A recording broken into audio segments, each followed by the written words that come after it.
आप देख रहे हैं जी न्यूज। मैं हूं आपके साथ मीमांसा मलिक। वाराणसी में करीब 3.5 घंटे बाद पीएम मोदी का रोड शो खत्म हो गया है। पीएम अब वापस बीएचयू जा रहे हैं।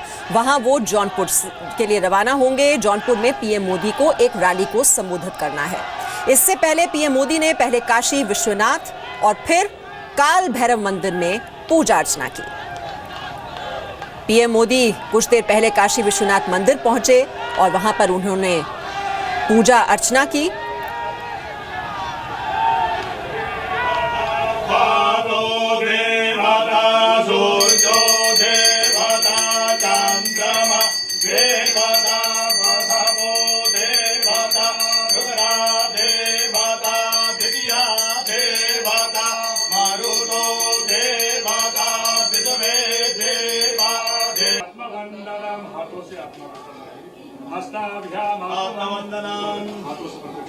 यानि कानि च पापानि जन्मान्तरकृतानि च तानि सर्वाणि नश्यन्ति प्रदक्षिणपदे पदे प्रदक्षिणां समर्पयामि। चलता रहेगा।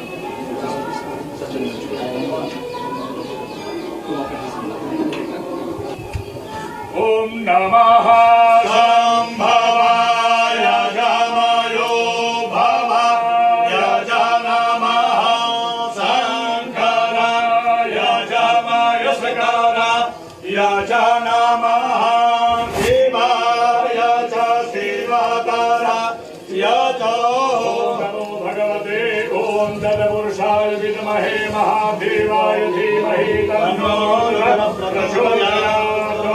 आशीर्वादः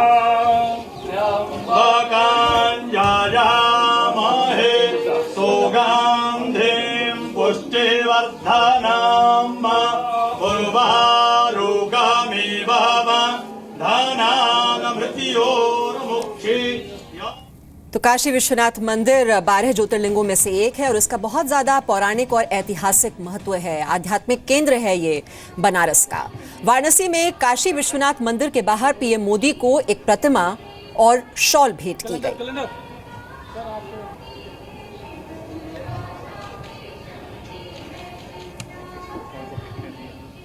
और अपने रोड शो के बाद पीएम ने ट्वीट कर काशी के लोगों को धन्यवाद किया है। पीएम ने लिखा है, काशी में यादगार पल, यहां होना हमेशा सुखद रहता है। लोगों के मिले प्रेम का आभारी हूं। आपको याद दिला दें, इससे पहले भी 2014 के चुनावों के दौरान जब नामांकन भरने के लिए गए थे पीएम मोदी, तो इसी मंदिर में उन्होंने पूजा अर्चना की थी और रोड शो में बड़ी संख्या में बीजेपी समर्थक मौजूद रहे। पीएम के रोड शो के बारे में कार्यकर्ताओं से बात की जी मीडिया संवाददाता विशाल पांडे ने। बनारस में कुछ बदला? हाँ, बहुत कुछ बदला है। साफ सफाई बदली है ना, बहुत गंदगी से सफाई चल रहा है। मोदी जी का सरकार, मोदी जी का जनता को भला होगा, मोदी जी भला होगा। ऐसा नेता कोई नहीं, जिंदाबाद जिंदाबाद। मोदी ऐसा नेता कोई नहीं, मोदी को चाहते हैं, मोदी पहले मोदी ने मोदी जिंदाबाद, मोदी के चाहते हैं, मोदी के चाहते हैं, मोदी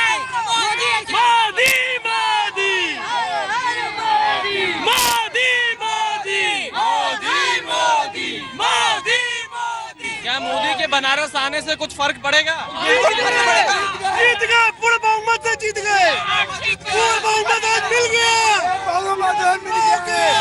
पूरा चुनाव के को पूर्ण मोदी जीतेंगे। मोदी जी ने बनारस के लिए इतना ठोस सुनाई जो दी है, उससे बनारस की जनता बहुत प्रसन्न है और आज अपने सांसद का खुले दिल से स्वागत कर रहा है। अपने सांसद का खुले दिल से स्वागत कर रहा है। पूरी बनारस की 8 सीट जीतेगी मोदी जी। केंद्र में जिस पार्टी का सरकार हो, राज्य में उसी पार्टी का जीत हो, तभी राज्य का विकास हो सकता है। ऐसा नहीं हो सकता है। फूल को जिताना, विष्णु लाना है। पूर्ण बहुमत, पूर्ण विकास। तो देख रहे हैं आप जो कार्यकर्ता कितने उत्साहित हैं प्रधानमंत्री मोदी के इस रोड शो को लेकर। और पीएम मोदी कुछ देर पहले काल भैरव मंदिर गए थे, वहां उन्होंने पूजा अर्चना की। ये तस्वीरें आप काल भैरव मंदिर की देख रहे हैं। काल भैरव को काशी का कोतवाल कहा जाता है। मान्यता यह है कि बाबा विश्वनाथ काशी के राजा हैं और बाबा काल भैरव काशी के सेनापति हैं।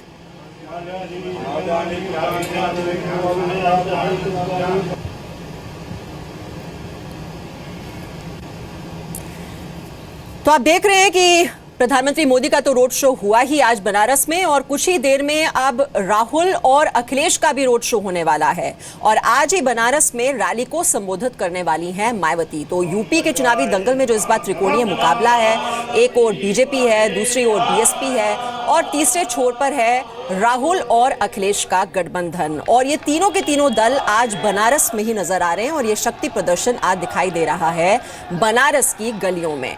और इस वक्त हमारे साथ वरिष्ठ पत्रकार रामदत्त त्रिपाठी जुड़ चुके हैं। रामदत्त जी, जो हम देख रहे हैं आज बनारस की सड़कें जिस तरह से लगातार जमावड़ा है, वहां पर बड़े बड़े नेताओं का और रोड शो वहां पर आज निकल रहे हैं, क्या बनारस की गलियों से ही तय होगा कि यूपी का राजा कौन है?